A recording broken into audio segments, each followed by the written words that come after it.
Hello kapwa tao. Well, tayo may mga kanya-kanya tayong hilig sa pangongolekta.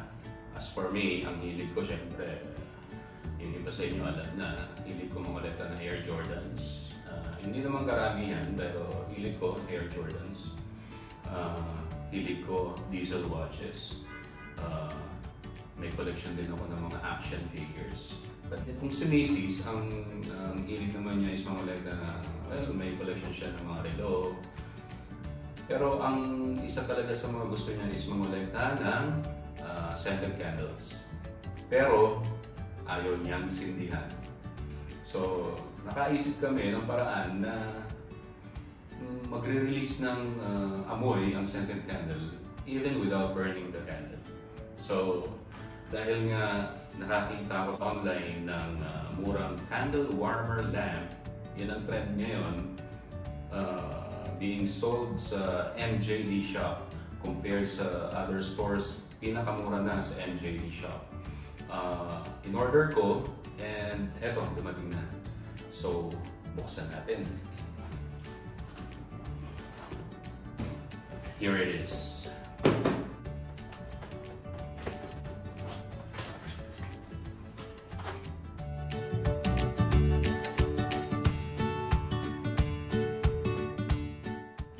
What is a candle warmer lamp?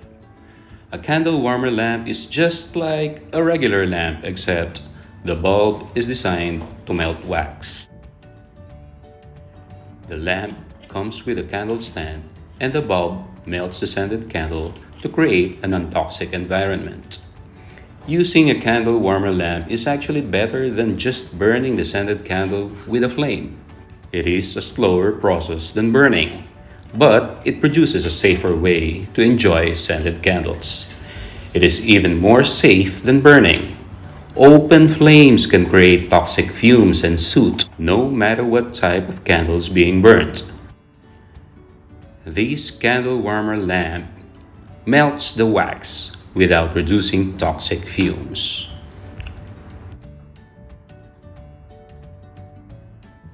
So there it is mga kapwa tao.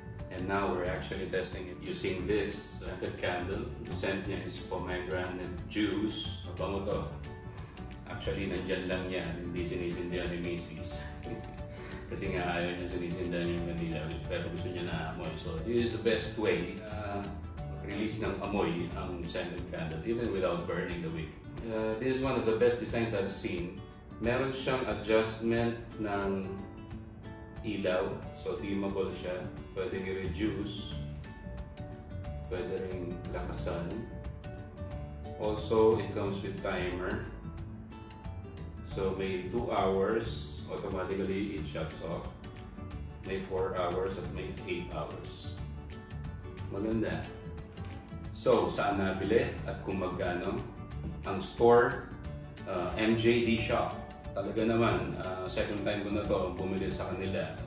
If you can remember, yung previous unboxing natin is yung Air Jordan Wall Clock AJ1-12 miniature kicks na talaga namang pinakamura compared sa ibang stores. Gaya nito, ito na pinakamura.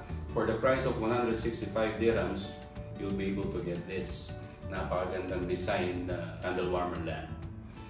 165 dirhams, it comes in 2 colors actually. This is the black color and there's even white for the same price, 165 dirhams.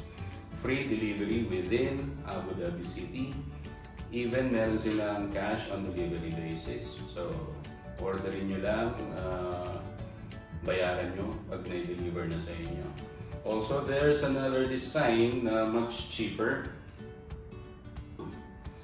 Pinadala to ni MJD shop sa akin. Yan. Adjustable din ang height niya. There. Pwede i-lower down. Pwede mataas. Taas baba siya. Yan. Pwede skipan. And ganun din. May adjustment din siya sa ito yung power. Much brighter yung bulb, yung ilaw, and then dim, tapos yung timer. So, this one naman, is 130 dirhams. It comes in both colors, also black and white. So, pili lang kayo kung ano mas gusto ninyo. For me, I prefer this one. 35 dirhams more expensive, pero pagdating sa design, maganda siya. So that's it mga kapwa-tao. By the way, maraming salamat sa mga subscribers natin. Actually, nasa 10,000 subscribers na ang Hello Kapwa-tao YouTube channel. Isang malaking achievement nga para sa isang maliit na YouTube channel. Hindi man tayo bigatin at hindi tayo sigat tulad ng mga artista. At least, nagkakaroon tayo ng mga subscribers na dadagdagan pa unti-unti. Hindi naman tayo kasikatan eh. At least, may nanonood sa atin kahit pa paano. Maraming salamat ulit. You can also follow me sa Facebook, Hello Kapwa-tao. Sa Instagram, Hello Kapwa-tao. Sa TikTok, Hello Kapwa-tao. At syempre, sa YouTube, Hello Kapwa-tao. Hanggang sa muli.